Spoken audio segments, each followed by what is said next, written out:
Hello पिला माने समस्ते किपरि अछ आशा कर समस्त बहुत भल थिबो। तो पिला माने समस्ते जानथिबो जे नवम श्रेणी पिला मानकर जो बोर्ड परीक्षा हबो पिला माने बोर्ड परीक्षा खाली परीक्षा नै पिला माने बोर्ड परीक्षा जेमिति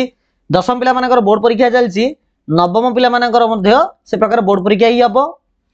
आउ ए बोर्ड परीक्षा नै पिला माने एक बहुत बड़ अपडेट आसी कोन से अपडेट ना पिला माने प्रश्न पत्र ऑनलाइन रु डाउनलोड करा जिवो किंतु किपरि करा जिवो केमिति हबो एग्जाम केबे दब। अच्छा एग्जाम केबे दब आगुआ कहि दउ तुम तो जानथिबो जे मार्च 6 तारिख रे आरंभ करी मार्च 13 तारिख पर्यंत हमर परीक्षा हबो जोते तमे 6 टी पेपर परीक्षा दब जेमिति 6 तारिख दिन तमे इंग्लिश दब 7 तारिख दिन तमे जो तृतीय भाषा हिंदी संस्कृत 9 तारिख दिन विज्ञान 11 तारिख दिन गणित 12 तारिख दिन सामाजिक विज्ञान आउ 13 तारिख दिन साहित्य एमि तमरो टाइम टेबल से जोडे जानथिबो।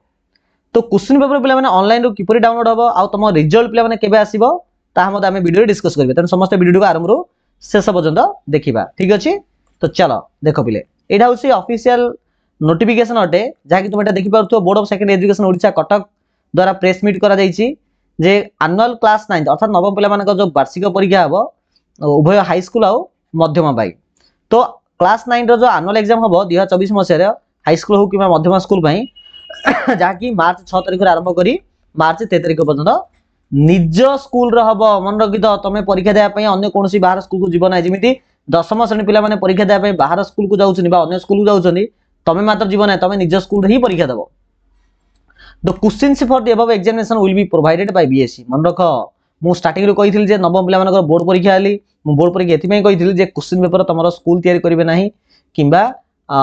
जिला लेवल रे मधो क्वेश्चन तैयारी होबो नाही पूरा राज्य लेवल रे तैयारी होबो सेते मु कहितली बोर्ड परीक्षा हली एठी पूरा क्लियरली लिखा गला जे तमरो क्वेश्चन पेपर की प्रोवाइड करिवो ना बीएससी ओडिसा ठीक अछि means board of secondary education Odisha द्वारा क्वेश्चन पेपर पिले माने प्रोवाइड करा हबो किमिति ना थ्रू ऑनलाइन। अच्छा पिले माने एबे मन रे लडू फुटुथबो जे आमे डाउनलोड कर देबा आ डाउनलोड करी जान देबा परीक्षा जे लिखि देबा किनो नाइ पिले सिमिति हबोनी एठी लेख एठी देखो कोन लेखा हला जे question will be available question गुडी को अवेलेबल हबो केउठी ना एही वेबसाइट रे अवेलेबल हबो जहा को डाउनलोड करिवो किए ना निज स्कूल रो निज स्कूल रो जो प्रधान शिक्षक अछंती ताके ही डाउनलोड करि परिबे किमिति ना स्कूल रो यूजर आईडी पासवर्ड देकरी ठीक अछि।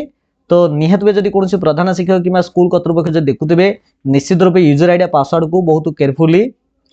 रखि थांदु जमा भी काहा को कहंतुनी जदी काहा को कहि दैचंदी तो चेष्टा करंतु जे तार यूजर आईडी तो चेंज होबनी किंतु पासवर्ड टा चेंज करे पे चेष्टा करंतु पासवर्ड टा बहुत क्लीनली रखंतु जेंति आपण ही जानि परिबे आपनको बेता कि जानि परिबे नाही जदी जानिबे बिनसे आपनको अगेंस्ट एक्शन हेई पारे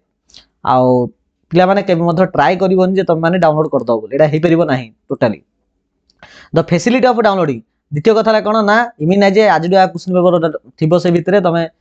जेतल मधो डाउनलोड कर परिबो सिमिति होबनी एठी को हला जे क्वेश्चन पेपर केतरा रहइबो ना जो दिन जो परीक्षा दिबो से दिन सकाळ 7टा रु 11टा जाई ही रहइबो अथवा 11टा परे पळेबो जे थिले मधो किछि लाभ नै आ सकाळ 7टा बेले ही देखा हबो 7टा पूर्व देखा जिवो नाही जो दिन एग्जामिनेशन जो पेपर थिबो से दिन सेही पेपर ही 7टा रु 11टा मध्ये रे रहिबो आ एग्जामिनेशन स्टार्ट हबो तमरो दिन 9टा बेले अथवा 7टा रु 9टा मध्ये रे साराने कोन करिवे ना से क्वेश्चन पेपर डाउनलोड करिवे ताको प्रिंट करिवे प्रिंट करी क्लास माने पिला वाइज सॉर्टिंग करिवे आउ एता हबो। तो एटा पिला माने मन रखि तो ए जागा तम सब बुकलेट सिस्टम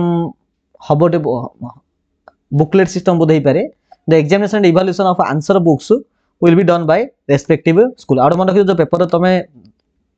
परीक्षा दबो ताको किए देखिबो ना तम स्कूल रो सार ही देखिबे किंतु डीओ को सुपरविजन रे डिस्ट्रिक्ट एजुकेशन ऑफिसर को सुपरविजन रे तम स्कूल रो सार ही देखिबे आ रिजल्ट को पब्लिश करा हबो सही रेस्पेक्टिव स्कूल द्वारा नुआ शिक्षा वर्ष आरंभ होबा पूर्व मींस 2024 एप्रिल 1 तारिख हेबा पूर्व तुम रिजल्ट आसी जिवो एटा होची सिग्नेचर ऑफ हमर बीएससी ओडिसा रो। तो पिला माने बास एटा थिला अपडेट आशा कर समस्त बहुत भल भाबरे बुझी पारथिबे निश्चित रूपे निजर समस्त फ्रेंड मानन को शेयर करिवे जदि किसी डाउट हो कमेंट सेक्शन में पचारिवे ओके। तो चलो वीडियो को हम एटेंड करबे थैंक यू सो मच।